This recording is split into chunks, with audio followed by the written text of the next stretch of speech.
अगर आज इंडिया पे न्यूक्लियर अटैक हो जाए तो सबसे सेफ प्लेस कौन सा होगा और सबसे डेंजर जोन कौन सा आएगा। सबसे पहले न्यूक्लियर अटैक दो तरह का होता है। Centre force military base, counter value बड़े शहर। दिल्ली सबसे बड़े टारगेट में होगा क्योंकि ये पॉलिटिकल और कमांड सेंटर है।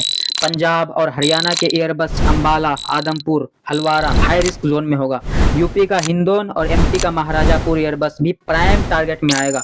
दूसरे सबसे बड़े सिटी मुंबई, क्योंकि ये मनी कैपिटल है और बड़े बड़े उद्योगपति का घर यहाँ पे है। मार्च के मंथ में वेस्टर्न डिस्टर्बेंस एक्टिव रहता है और इस दौरान हवाएं वेस्ट से ईस्ट की तरफ चलती है।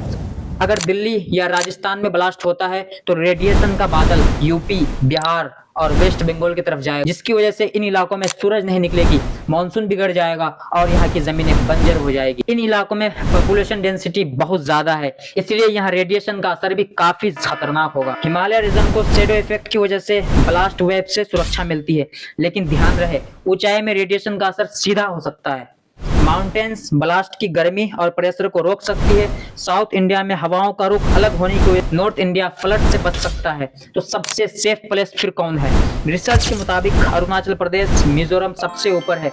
अरुणाचल की पॉपुलेशन डेंसिटी भी सबसे कम है, जो इसे एक लो वैल्यू टारगेट बनाती है। Andaman and Nicobar island mainland से 1200 किलोमीटर दूर है। मिजोरम का पहाड़ी इलाका और स्ट्रेटेजिक टारगेट की कमी इसे एक मजबूत शेल्टर देती है। ध्यान रहे न्यूक्लियर से बचने के लिए सबसे मेन तीन चीजें हैं। सबसे पहला डिस्टेंस, दूसरा शेल्डिंग और तीसरा टाइम।